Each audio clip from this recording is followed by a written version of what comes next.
Welcome to Tipping Spears with Hannah Becker. Today's conversation promises to be an insightful one with remarkable guests. And whether you're joining us for the first time or you're a regular listener, so glad you're here. Our goal is to bring you closer to the innovative leaders and thinkers shaping our future. And today I am thrilled to welcome Ric Prado. Ric is a 24-year veteran of the Central Intelligence Agency, where he served as an operations officer in 6 overseas posts. During his distinguished CIA career, he served as Deputy Chief of Station and plank owner of the original bin Ladin Task Force. He later served as Chief of Operations in the CIA's Counterterrorist Center during the September 11th attacks. He spent the first 10 years at CIA as a paramilitary officer in the Special Operations Group, Special Activities Division, including 36 months in Central America as the first CIA officer to live in the anti-Sandinista Contra camps. His other senior assignments included serving as head of the CIA's Korean operations and chief of CIA liaison in Seoul. He's also the author of Black Ops, The Life of a CIA Shadow Warrior, which chronicles his decades of experience in intelligence, counterterrorism, and covert operations. Well, welcome to Tipping Spears, Ric. Thank you very much for having me, Hannah. So can you tell us where your story begins? Well, it starts very early. I was born in Cuba, 1951. So when Castro's revolution was imminent, I was 8 years old. First time I heard a shot fired in anger was in front of my house when the rebels came over to try to take that town. It was more of a raid. Um, and of course, a few months later, the revolution was had won, and everything started to change. And I went from, an ideal childhood. I mean, I was 7 or 8 years old. I had a horse. I had a, BB gun. I had my bicycle, roaming all over town. It was just wonderful. And then that changed. I mean, the confiscation started, the indoctrination's coming, the oppression started pretty quickly. And my dad decided that he wasn't going to have his only child live under communism. So that we decided to pack it. They could not leave initially.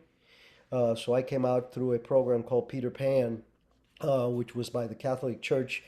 And they were able to salvage 14,000 plus kids during a 2.5 year period, and I was one of them.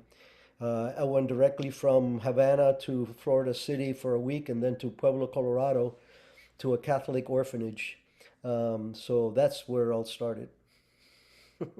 So you went from there into the Air Force and then into the CIA. Can you tell us kind of how those decisions were made and if you knew what you were getting yourself into at the time?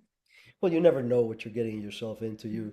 Because our education is TV and the movies and novels, which are seldom accurately. But no, I got to admit, there's an adventurism gene in me, and I love action, and I've always enjoyed that. I started martial arts when I was 15.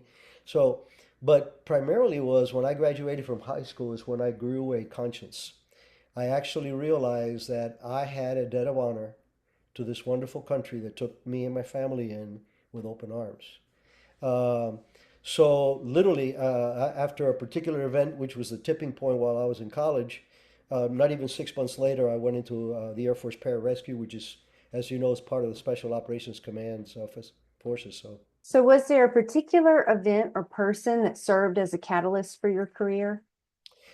I was blessed with good leaders in my life. Started with my dad, who was a wonderful, wonderful man. He's my foundation. And but again, I don't. I believe that God has a path for us, and He kind of puts us on it. I didn't have any idea what Army, Navy, Air Force, or Marines were. I was in Miami-Dade Junior College. I wanted to be a professional diver. I wanted to be a professional diver. My dream was to be with Jacques Cousteau and the Calypso, that kind of stuff. And in my oceanography class, there was another guy, Glenn Richardson, friend to this day, who had who was a pararescueman.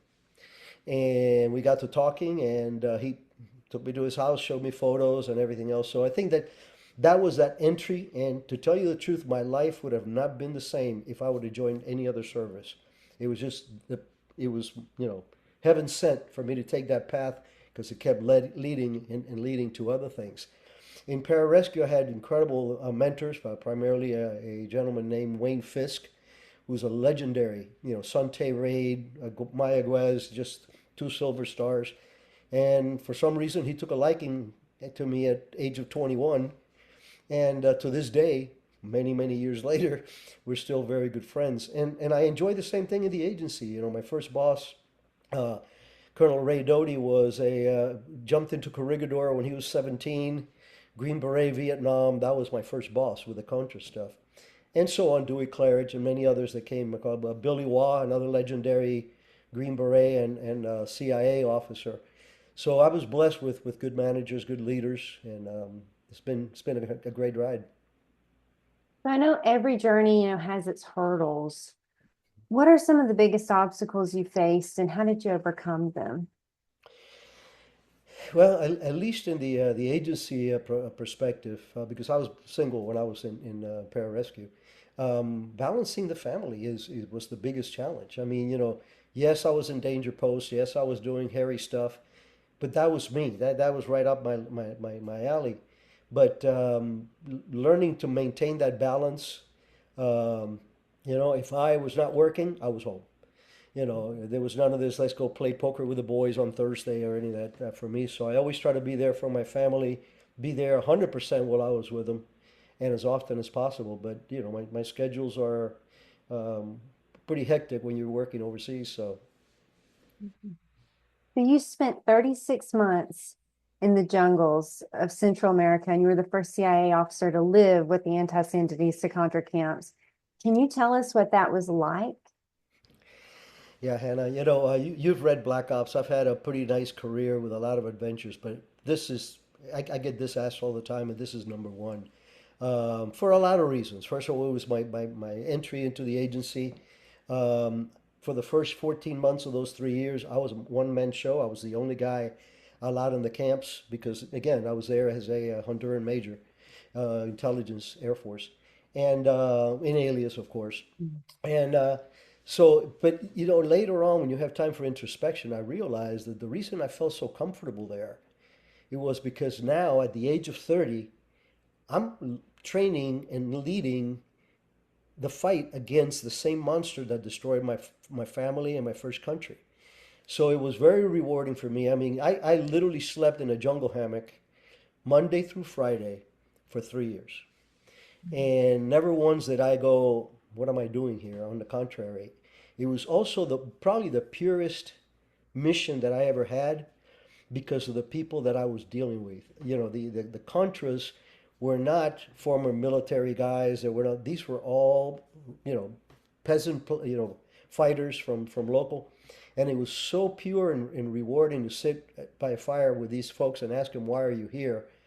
And there was no talk of Lenin, Marx, or Castro. It was all, they raped my daughter, they burnt my church.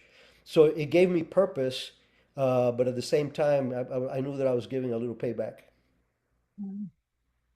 So how important is cultural understanding in clandestine, paramilitary operations? What do people need to know about, building trust across cultures? Well, you hit it on the spot. Culture, knowing the culture is paramount. The agency has a very robust language and cultural programs. No agency officer will ever be deployed to a country unless he or she has a 3 to 3 plus level in that language, which is beginning to be unoperational. Okay, so the we don't operate in the United States, so for us, our work is always done in somebody else's culture, and you definitely do not approach an Asian the same way that you do a person from Latin America or from Africa. You have to know the culture. You have to know some of the languages, and you also have to believe in what you're doing because I think that this is one of the big myths out there about recruiting and all this other stuff. You're making these people spy and betray their country. That's not the way we approach it. The agency's number one goal is to recruit from positive things. Somebody who's compatible in their ideology, that you may be able to help him help his country, and so on. And those are the best recruitments for us. So you have to believe in what you're doing, because that's how you infect your enthusiasm to whoever it is that you're trying to recruit. Hmm. So your CIA career progressed, you're operator in the field into senior leadership positions.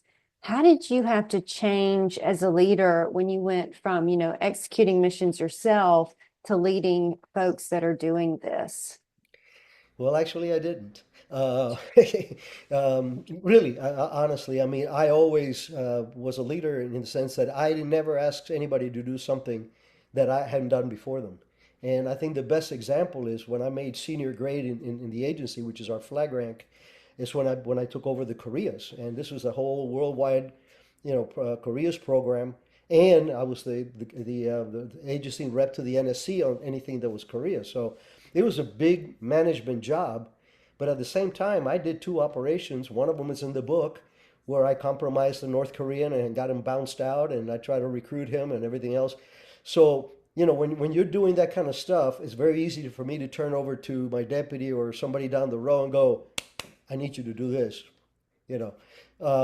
And even at the end of my career, after 9/11, you mentioned I was chief of ops when 9/11 happened, and about 6 or 8 months later, I realized we were doing some great things in Afghanistan, but that our enemy was all over the place. So I quit that job. I went from managing 350 people to managing and leading a team of 12, where we did what we call find, fix, and finish, trying to geolocate bad people, and getting to see what makes them tick and how they're vulnerable in one way for being disrupted. Mm. So terrorism before 9/11, versus terrorism after 9/11, how did things change? I think that what changed the most was the American mentality, because before, the 70s and 80s is when terrorism started to take in an international twist. Before it was Shining Path in Peru, NPA in the Philippines, and so on, so on, so. But in the 80s, with Hezbollah coming into, Carlos the Jackal and all these individuals, it became more of an international thing. So that opened the eyes to the United States when we got hit, was the fact that, hey, this is for real. We've been chasing terrorism since 1986. We actually formed the Counterterrorist Center. Dewey Claridge, one of my mentors, was the guy who started the Counterterrorist in 1986. Wow. So you saw it through kind of multiple iterations. Yeah. So your career required operating in secrecy, often without any public recognition for success or even sacrifices. How do you motivate and lead people when they know that some of their most important accomplishments may never be publicly acknowledged? And that's an excellent question, and it's a tough one to impart to the junior officers, but you do. First of all, you got to bring them into the fold. You have to show them what the agency is all about. Show them the work ethic, show them the purpose, and make them believers. I mean, they're believers going in to begin with. You figure, Hannah, when I was in the farm, and I had my degree from George Mason and everything else, half the folks there were either lawyers or have master's degrees and everything else. Yeah. They could be making a lot of money and a lot of notoriety, and here they are, along me, trying to make a difference for our country. So um, I believe in grooming your peers, and your subordinates. I always taught my leaders that our job is to take the C worker and make him a B, take the B, make him an A, take the A and make him your replacement. And that brings them into the fold. And again, you're leading by example. And I think that's the number one thing is to give an example. Just like with kids, kids don't listen to you; they do what they see you do. And the same thing with leadership. When you have good leaders, the next generation behind them who learns will carry on those traits and beyond. So Rick, what are your top concerns, about national security today? What worries you? Well, obviously, we have the regular predators, China, Russia, Iran, radical Islam. North Korea is a more minor thing, but very lethal because they do have an atomic capability. Um, the thing that worries me the most, to tell you the truth, is the trend towards socialism that is in vogue in Europe and in the United States.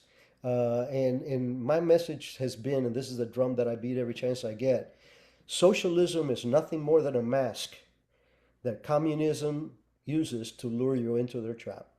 And there's only one little part that they say that is partially true.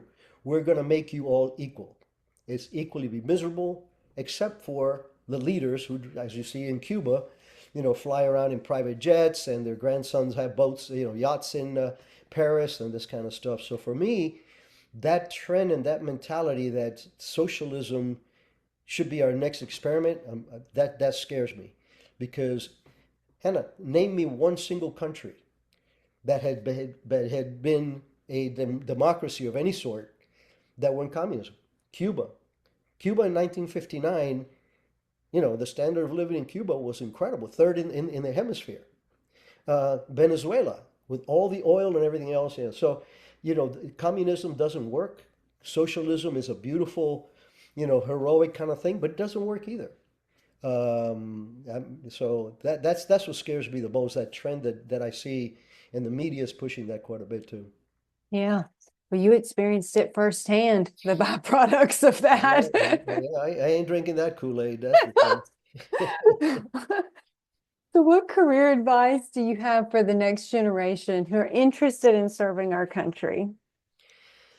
That is part of my hobby after our retirement. I'm literally mentoring 10 to 12 people at any given time, from military or people that want to get into the military, because I do believe in service. And what I try to tell the folks is, look, you don't have to be a GI Joe.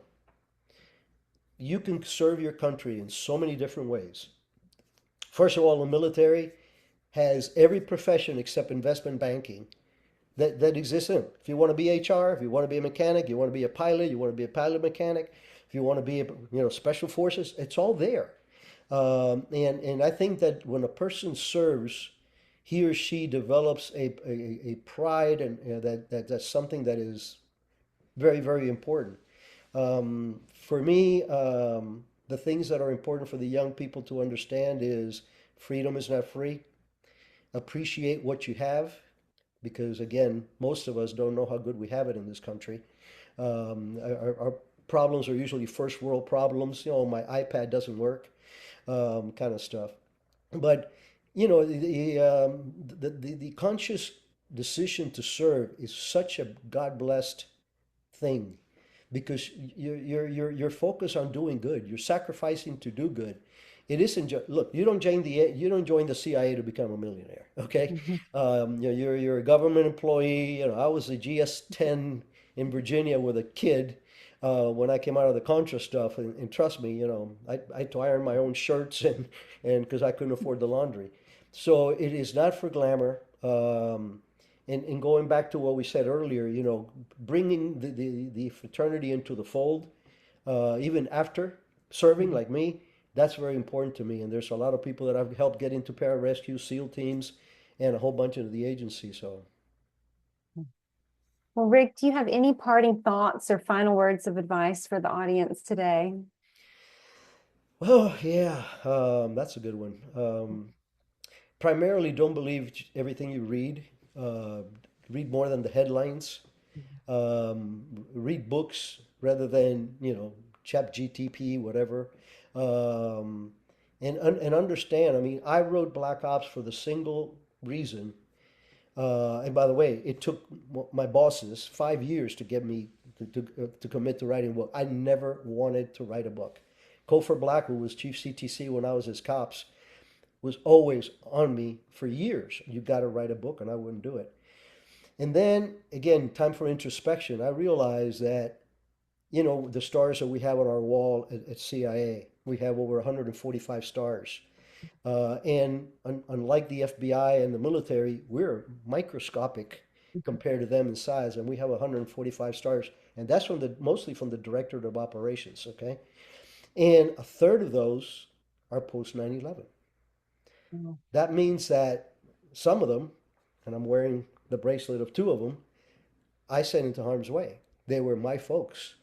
So I came up with the tipping point was, I want the widows to be able to show their kids what mommy and daddy did during the GWOT. And that's why I highly recommend that you read beyond the headlines and what you see online. Books are still a very viable way of learning stuff, and it's usually they're usually written, if you pick the right ones. There's plenty of good books out there to guide you. Well, thank you so much, Rick, for sharing your insights and experiences. I know your contributions to our nation have impacted so many, and I really appreciate you taking the time to talk with us. Well, thank you, and I thank you for what you do too, because my message would not get out if it wasn't for people like you that propagate our thoughts and wishes. So thank you. And to our listeners, thank you for tuning in to this episode of Tipping Spears. I hope this conversation has sparked new ideas and challenged the way you think. Don't forget to subscribe to the podcast, and we'll catch you next time with another exciting guest.